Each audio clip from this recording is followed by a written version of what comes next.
మంచి మిత్రులు కథ చూద్దామా? మంచి మిత్రులు ఈ కథలో కదరంపల్లి చెరువు ఉందంట.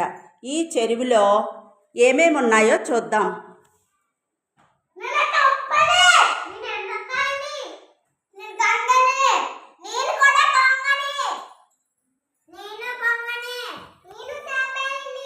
ఇవన్నీ కూడా హాయిగా ఆడుకుంటూ ఉంటున్నాయంట.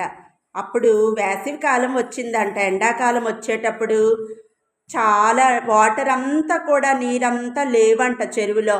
అప్పుడు ఏమనుకుంటున్నాయో చూద్దాం.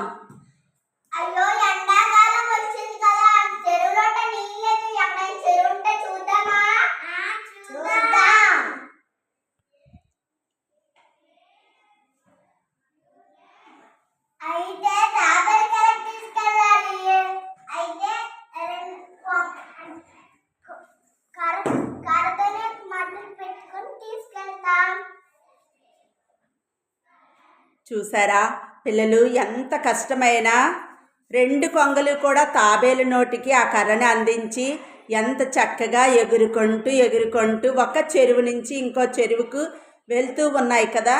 మనము కూడా మంచి మిత్రులు అనిపించుకున్నాయి కాబట్టి మనము కూడా ఒకరికొకరు హెల్ప్ చేసుకోవాలి, సహాయం చేసుకొని మీరు కూడా మంచి మిత్రులు అనిపించుకోవాలి. అలాగేనా పిల్లలు?